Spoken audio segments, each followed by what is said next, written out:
फिरका परस्ती छोड़ो करो यकजहती का इजहार। जमीयत उलमा अरशद मदनी की है ललकार। फिरका परस्ती छोड़ो करो यकजहती का इजहार।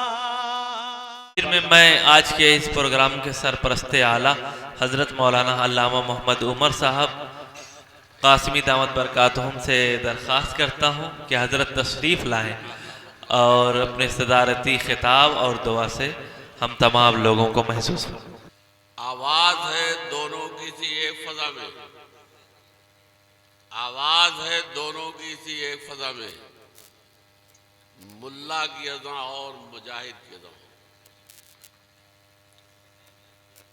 एक मुल्ला मुअज्जिन अज़ान देता है मस्जिद से, इस कान से सुनते हैं उस कान से निकाल देते हैं, चले जाते हैं। लेकिन जब एक मुजाहिद अज़ान देता है तो उसके आवाज की घंघरत से शेरों के जिगर कांपते हैं, बड़े बड़े सलातीन आलम लरसते हैं।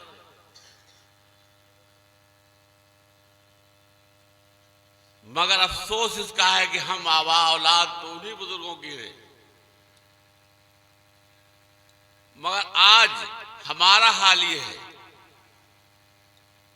कि सारे दुनिया पूरा मुल्क तो छोड़ दीजिए, लेकिन अपने अपने जहां हैं वहां के हालात देख रहे हैं। सारी कौम पर एक जुमूद तारी, एक सन्नाटा तारी, ऐसा लगता है इस कोरोना के बाद में जैसे कोई रह ही नहीं गया। कुछ बड़े अकाबिर उलमा अल्लाह को प्यारे हो गए, अल्लाह उन्हें गरीक रहमत करे, लेकिन जो चले गए वो तो चले गए। लेकिन हम जो यहाँ मौजूद हजरात हैं, ऐसा लगता है इसे पूरे इलाके में सन्नाटा था।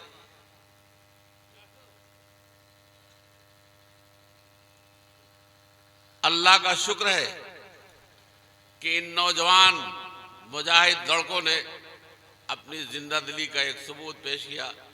जहां आए दिन प्रोग्राम होते थे और जलसे होते थे और मजलिसें होती थी और महफिलें होती थी, वहां एकदम वीरान, आपकी निगाह हो सकता ही तप्पा उजार पाओ, लेकिन हम लोग पूरा जिला और पूरा सूबा देख रहे हैं।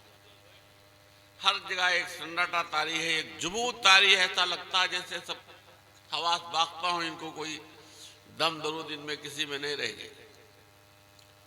भाई नौजवान लड़कों ने, अल्लाह का शुक्र है कि एक चिराग जलाया, हो सकता है इस चिराग से चिराग जलता जाए और फिर ये मजलिसें आरास्ता होती जाएं और उसके बाद इतने बेहतरीन बयानात होते जाएं जो हमारे आपके लिए रूह की, हमारी रूह के लिए ग़िज़ा है।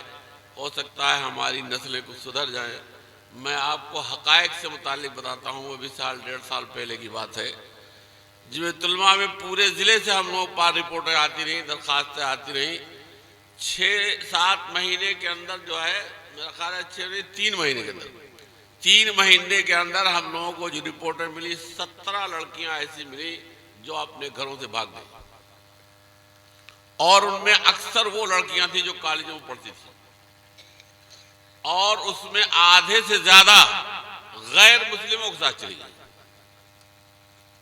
मां ने जो खराबियां गिनाई हैं अभी, इस मोबाइल करचल ने इस तरह तबाह करके रख दिया हमारे इस माशरे को कि जो बयान नहीं किया। मैंने उचारा में लड़कों की जो तंजीम बनाई, वहां उन लड़कों ने कुछ काम ऐसे किए कि जिससे और चंद गांव में इस तरह की तंजीमें बनी। नतीजा हुआ उन्हीं लड़कों ने उसे रोका। मुझसे कहा लोगों ने कि भाई ये बच्चे छोटे छोटे क्या करेंगे। मैंने कहा मुझे 17 साल वाले बच्चे चाहिए। कहा रे ये तो कुल बदमाश है, ये तो कुल बदमाश है, ये क्या करेंगे। मौलाना कलीमुल्लाह साहब की मौजूदगी में बहुत सारे गांव गए, उनसे पूछेगा। मैंने कहा भाई चोर जब थानेदार हो तो रखवाली बहुत अच्छी होती है। ये जितने हैं यही सब बिगाड़ करने वाले हैं, अगर ये रखवाले हो जाएंगे तो घूम जाए। नतीजा हुआ कि 29 दिन प्रोग्राम चलाया गया जिले में। उसके बाद उसका नतीजा ये हुआ कि फिर उसके बाद से कोई केस आया नहीं, तो चोर को थानेदार बना दिया गया, रखवाली हो गई। मान जो कहा है, ये नौजवान लड़के 17 साल, 18 साल, 20 साल, 22 साल अगर ये सुधर जाए तो हमारा पूरा मुआशरा सुधर जाएगा, और पूरी कौम तबाही के गार में जा रही है वो सब इंशाअल्लाह जो है बाइज्जत हो जाएगी। लेकिन शर्त है कि सुधर जाए। जानते हो क्यों? हजरत उसामा इब्न ज़ैद रज़ी अल्लाह तआला 17 साल के थे। ये दर्स नबूवत है। अल्लाह के रसूल ने ये सबक दिया हमको कि 17 साल की उम्र कितनी कीमती है। सोचो 17 साल की उम्र में अल्लाह के रसूल सल्लल्लाहु अलैहि वसल्लम ने उसामा इब्न ज़ैद रज़ी अल्लाह तआला को सालार लश्कर बना दिया। उस लश्कर का सालार जिसमें हज़रत खालिद बिन वलीद जैसे फौजी जनरल फातेह ईरान, हज़रत उमर इब्न आस रज़ी अल्लाह तआला हो फातेह मिस्र, और अजल्ले किबार साहबा, तफसील की गुंजाइश नहीं है, ऐसे लोग जिसमें मौजूद हो, उस फौज का जो है सालार लश्कर किसको बनाया गया? 17 साल के लड़के।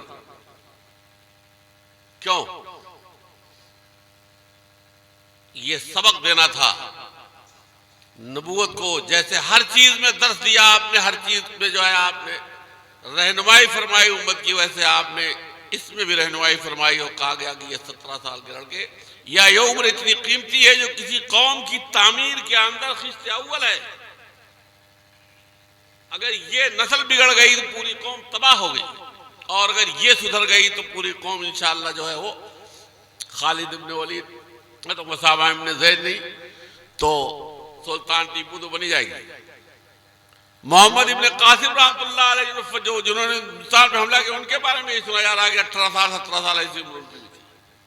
हज़रत तारिक इब्न ज़ियाद रहमतुल्लाह अलैह के बारे में तारीख उठा के देखो, पढ़ो, उनके बारे में ये कहा जा रहा कि उनकी उम्र भी तकरीबन इतनी थी, जिन्होंने पूरे पूरे मुल्क फतेह कर लिया।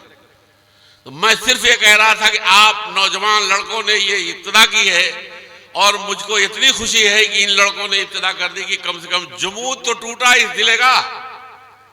ये जो सन्नाटा तारी था, कम से कम ये सन्नाटा खत्म तोड़ दिया आप लोगों ने। अल्लाह का को जो है बहुत बड़ा करम है, और आप हजरात का मैं बहुत शुक्रगुजार हूं कि आपने शुरू किया। हो सकता है वे चिराग से चिराग जलता जाए और उसके बाद इस तरह की मजलिसें आरास्ता हो जाएं, और इस तरह की मजलिसें ही हर हफ्ते में हर गांव में होना चाहिए। कोई बहुत ज्यादा उसके लिए जो है वो तज़्किया एहतशाम की जरूरत नहीं कि लाओ लश्कर की हो, खेमा और खरगाह है और दुनिया भर के खुराफात की कोई जरूरत नहीं। आप किसी मस्जिद में टाइम दे करके उलमा किराम को बुलाइए, अच्छे अच्छे मुकर्रीन मौजूद हैं, 1 घंटा हर हफ्ता हर गांव में होना चाहिए। इस्लाह होगी, इससे कौम की तामीर होगी। इसलिए आप लोगों ने शुरू किया। बहुत दिनों के बाद ऐसा मंजर देखने को मिला, मुझे बहुत खुशी है। मैं आप लोगों का इसलिए शुक्रिया अदा करता हूं कि बिस्मिल्लाह किया आप लोग, इंशाअल्लाह आइंदा भी होता रहेगा। तकरीर का मौका नहीं, रात में हमारे काबिल ने सख्ती से मना किया है कि इतनी देर तक मत जगाओ कि फजर की नमाज कज़ा हो जाए। इसलिए आप हजरात दुआ कीजिए। और 2 बहुत मुफीद तकरीरें सब मुफीद हुई हैं, लेकिन वहाँ जो कहा बड़े साफ वाज़े अल्फाज में जो बातें हैं, जो बुराइयां समाज की उन्होंने गिनवाई है, आप लोग उस पर ध्यान दीजिए और कोशिश कीजिए कि अपने घरों से इन खुराफात चीज़ों को हटाया जाए। मैंने आपसे बताया 17 लड़कियों में 6 से ज़्यादा जो है गैर मुस्लिमों के साथ चली गई। ये कितनी शर्म की बात है। और वो आज भी यहीं मौजूद हैं, और कहीं दूर की नहीं है, सब यहीं आस पास के गाँव, चारा से लेकर के इधर पंजौरा, महादेव, प्लांट, वहाँ का इन्हीं गाँव के आज भी कहीं कहीं मौजूद है। वो लड़कियां हिंदुओं के साथ मौजूद है। इसलिए ये एक तरह से एक बहुत बड़ा नुकसान है, और हम बहुत बड़े मुजरिम हैं इसलिए कि वो मुर्तद हो रही है, इर्तिदाद फैल रहा है, और हमारे सरों पर टोपी और दाढ़ी है, मौलवी मौलाना बन रहे हैं, हमें उसकी फिक्र नहीं है। तो चल के अल्लाह के यहाँ जवाब देना होगा। अगर इन तकरीरों के बाद भी अगर नहीं आप बेदार हुए, तो फिर इनके बाद भी अगर होश नहीं आया तो सूरह इसराफील ही आपको जगाएगा। इसके अलावा और कोई गुंजाइश नहीं है। वाखिर दाना अल्हम्दुलिल्लाह रब्बिल आलमीन।